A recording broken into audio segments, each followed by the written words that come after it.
जय हिंद दोस्तों, स्वागत है आप सभी का स्टडी क्लोज में। मेरा नाम है दीपक यादव। नाउ इस वीडियो में हम लोग डिस्कस करने जा रहे हैं हमेशा की तरह एक बहुत ही ज्यादा इंपॉर्टेंट आर्टिकल को। तो ये जो नाम है सचिन वाजे, ये आपने पिछले 2-3 महीनों में बहुत ही ज्यादा सुना होगा। तो हुआ क्या है, मुंबई पुलिस कमिश्नर ने कर दिया है इनको डिसमिस अंडर द आर्टिकल 311। तो हम लोग बात करेंगे आर्टिकल 311 एग्जैक्टली क्या है, और ये टॉपिक हमारे एग्जाम्स के पॉइंट ऑफ व्यू से भी बहुत ही ज्यादा इंपॉर्टेंट होने वाला है।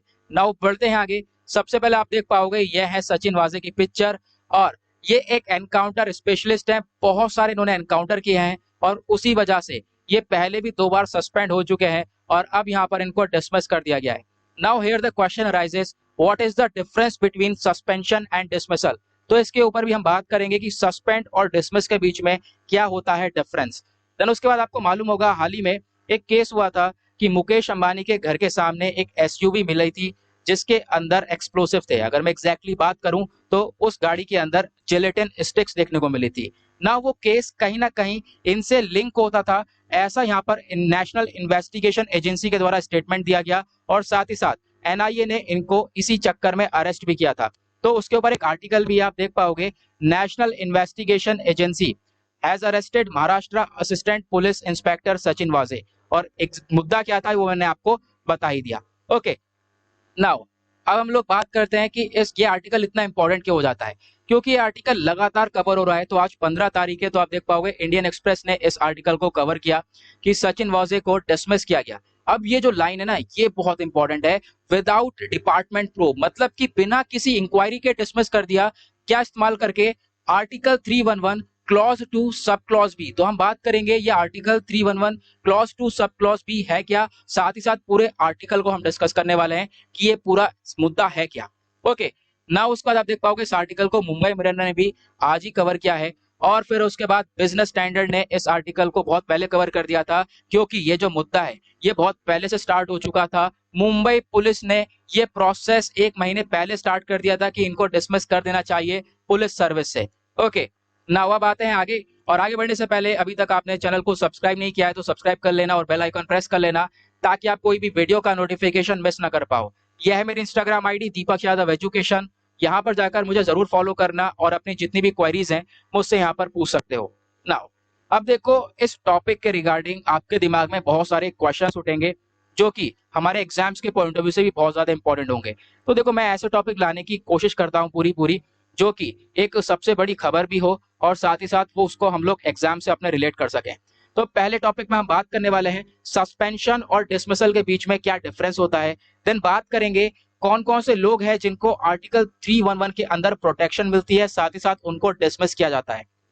फिर उसके बाद बात करेंगे आर्टिकल 311 क्या होता है, देन आर्टिकल 311 के अंदर क्या क्या एक्सेप्शंस हैं उसके ऊपर चर्चा करेंगे।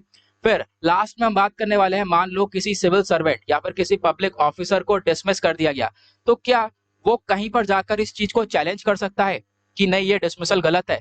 तो अगर कुछ ऐसा है तो वो क्या है, वो इसमें हम जानेंगे क्या क्या ऑप्शंस बच जाते हैं किसी डिसमिस्ड एम्प्लॉय के पास। नाउ सबसे पहले टॉपिक आता है कि सस्पेंशन और डिसमिसल के बीच में क्या डिफरेंस है। तो देखो, बहुत ही छोटा सा डिफरेंस है और बहुत ही इजी है, इसको आप हमेशा याद रख पाओगे। सस्पेंड किसी को किया जाता है ऑन अ टेम्पररी बेसिस, मतलब कि कोई सर्विस कर रहा है तो सर्विस में उसको सस्पेंड किया गया है, तो मतलब किसी टेम्पररी टाइम के लिए, मतलब कुछ टाइम बाद वो बंदा वापस से आ जाएगा।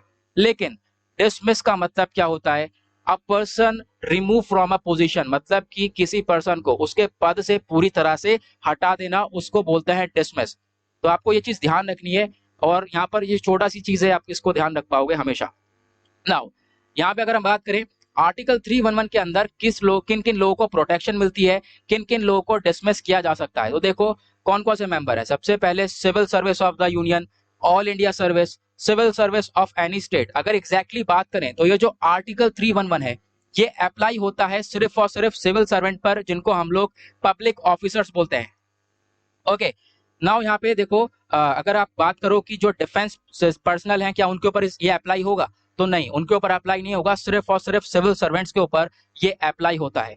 ओके, नाउ अब यहाँ पर ये जो आर्टिकल है ये भी मुंबई मिरर ने पब्लिश किया था, तो मैंने यहाँ पे लगा दिया। तो मैं आपको पहले इस आर्टिकल का एक छोटा सा ओवरव्यू दूंगा, फिर इसके बाद हम लोग इसको आगे डिस्कस करेंगे, क्योंकि जो पॉलिटी के अंदर ये चीजें आती है ना, इनको आपको बार बार पढ़ के समझना पड़ता है, इस वजह से मैं काफी चीजें वापस से रिपीट कर रहा हूँ। नाउ देखो, जो ये आर्टिकल 311 है, इसका आप देख पाओगे, एक है क्लॉज 1 और दूसरा है क्लॉज 2। नाउ जो ये क्लॉज 2 है, इसके अंदर और भी सब क्लॉजेज हैं, जैसे कि sub clause A, sub clause B और सब क्लॉज सी। जो ये तीनों सब क्लॉजेज हैं, ये इसके एक्सेप्शंस हैं। और article 311 clause 2 sub clause B, अभी हमने देखा, ये मतलब कि ये वाला जो मुद्दा है, इसके तहत सचिन वाजे को कर दिया गया है डिसमिस। चलो अब इसके ऊपर हम लोग डिटेल में चर्चा करेंगे। सबसे पहले आर्टिकल 311 का जो क्लॉज 1 है, वो ये बोलता है कि मान लो कोई सिविल सर्वेंट है, ठीक है, उसको एक तरीके से यहाँ पे प्रोटेक्शन कैसी दी गई है कि जो उसको अपॉइंट करेगा वही उसको डिसमिस कर सकता है, ये आपको ध्यान रखना है, ठीक है। मतलब कि देखो, एग्जाम्पल लेते हैं, कोई आईएएस ऑफिसर है, मान लो आपने पढ़ाई करके यूपीएससी की आईएएस बन चुके हैं आप। अब आईएएस बनने के बाद आपको अपॉइंट कौन करेगा? प्रेसिडेंट आपको अपॉइंट करेगा, तो आपको डिसमिस भी प्रेसिडेंट ही कर सकता है, ये आपको ध्यान रखना है। ओके, आप रिमूव भी करे जाओगे उसी अथॉरिटी के साथ, लेकिन ऐसा नहीं होना चाहिए कोई नीचे वाली अथॉरिटी, इससे जो नीचे लोअर रैंक की अथॉरिटी है वो आपको डिसमिस कर रही है, ठीक है। मतलब मुद्दा ये है, आर्टिकल 311 क्लॉज 1 बात करता है जो आपको अपॉइंट करेगा वही आपको डिसमिस कर सकता है। अब आते हैं आर्टिकल 311 क्लॉज 2 के ऊपर।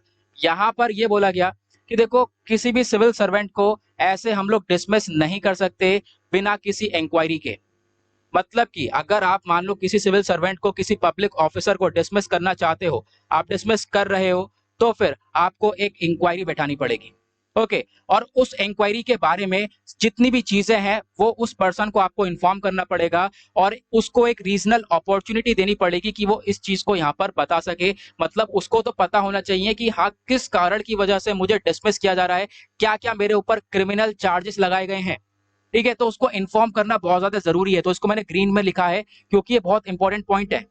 ओके, नाउ उसके बाद यहाँ पे अगर हम बात करें, कुछ एक्सेप्शंस आ जाते हैं। मतलब कि अभी हमने देखा आर्टिकल 311 क्लॉज 2 के अंदर आप डिसमिस कर सकते हो, लेकिन आपको इंक्वायरी करने की जरूरत है। लेकिन कुछ एरिया ऐसे भी हैं जहां पर आप बिना इंक्वायरी करे उसको डिसमिस कर सकते हो। तो सचिन वाजे को भी अभी बिना इंक्वायरी करे ही डिसमिस किया गया है ना।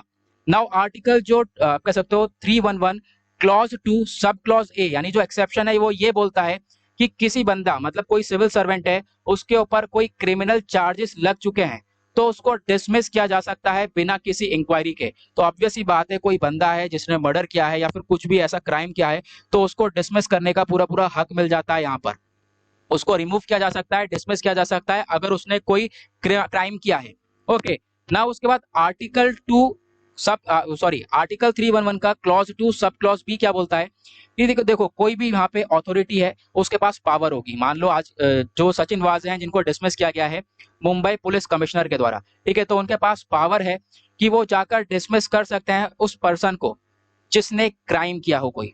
ओके, और इसके लिए कोई इंक्वायरी बैठाने की जरूरत नहीं है, क्योंकि आपके पास ठोस रीजन है कि हाँ उसने क्राइम किया क्या है। मतलब आपके पास बिल्कुल पक्का रीजन है कि हाँ उसने ये क्राइम किया है, इसका लिंक ये क्राइम से है, तो कोई भी अथॉरिटी जो कि उसके पास पावर है डिसमिस करने की, वो उस पर्सन को डिसमिस कर सकती है, रिमूव कर सकती है। तो यही जो मुद्दा है, इसके तहत क्या करा गया, सचिन वाजे को डिसमिस किया गया मुंबई पुलिस कमिश्नर के द्वारा। आई होप आप लोगों को ये क्लियर हुआ। ओके, ना उसके बाद जो हमारा आर्टिकल 311 का क्लॉज 2 सब क्लॉज सी क्या बोलता है कि जो प्रेसिडेंट और गवर्नर है ये भी किसी को डिसमिस कर सकते हैं। लेकिन डिसमिस कब करेंगे? देखो, बिना किसी इंक्वायरी के डिसमिस तो कर सकते हैं, लेकिन कौन से सिविल सर्वेंट को? जिसने एक बहुत ही भयानक क्राइम किया हो, इतना भयंकर क्राइम किया है कि अगर उसके खिलाफ हमने इंक्वायरी बैठाई तो फिर हमारी जो सिक्योरिटी ऑफ द स्टेट है उसको काफी खतरा पहुंचेगा, तो फिर उसको डिसमिस कर दिया जाता है बिना किसी इंक्वायरी के। तो यहाँ पर ये जो तीनों चीजें हैं ये बताती हैं कि बिना किसी इंक्वायरी के किसी पब्लिक ऑफिसर को डिसमिस किया जा सकता है। उसी तरीके से हमने ये वाला क्लॉज इस्तेमाल करके सचिन वाजे को डिसमिस किया है। तो आई होप आप लोगों को ये क्लॉज क्लियर हो गया। ये न्यूज के अंदर है, ये हमारे एग्जाम के पॉइंट ऑफ व्यू से भी बहुत ज्यादा इंपॉर्टेंट है। नाउ अब जिन पीपल को डिसमिस किया गया, क्या उनके पास कुछ ऑप्शंस हैं कि वो लोग जा सकते हैं कहीं पर इस चीज को चैलेंज करने के लिए? मान लो कोई ऑनेस्ट पर्सन है, कोई ऑनेस्ट ऑफिसर था कि उसने क्राइम किया ही नहीं, लेकिन उसको डिसमिसल मिल चुका है, अब वो इस चीज को जाकर कहां पे चैलेंज करेगा? तो ऐसा भी प्रोविजन यहाँ पर उसको मिल जाता है, वो किसी भी ट्रिब्यूनल्स पर जा सकता है, जैसे कि स्टेट एडमिनिस्ट्रेटिव काउंसिल पर जाकर इस चीज को चैलेंज कर सकता है, या फिर सेंट्रल एडमिनिस्ट्रेटिव ट्रिब्यूनल पर जाकर चैलेंज कर सकता है, या फिर कोर्ट्स के अंदर भी इस चीज को चैलेंज कर सकता है। तो अभी हम जो देखा सचिन वाजे, तो हो सकता है वो स्टेट एडमिनिस्ट्रेटिव ट्रिब्यूनल पर जाकर इसको चैलेंज करें। नाउ ये जो लाइनें मैंने अपनी तरफ से लिखी है, मुद्दा क्या है, मतलब ये जो ऑप्शंस दिए गए, ये जो ऑप्शंस दिए गए वो किसी ऑनेस्ट ऑफिसर को प्रोटेक्ट करने के लिए दिए गए, मतलब कि उसको अपने लिए, मतलब उसने ऐसा कुछ किया ही नहीं है, वो अपने आप को प्रोटेक्ट कर सके, उसके लिए यहाँ पर ये कुछ ऑप्शंस दिए गए। ओके, तो ये था पूरा आर्टिकल 311। आई होप आप लोगों को ये पूरी तरह से क्लियर हो गया होगा और मजा भी आया होगा। वीडियो पसंद आई हो तो लाइक जरूर करना और शेयर करना, चैनल को सब्सक्राइब कर लो। मिलते हैं आप लोगों से नेक्स्ट वीडियो में। आज के लिए bye bye, have a nice day, जय हिंद।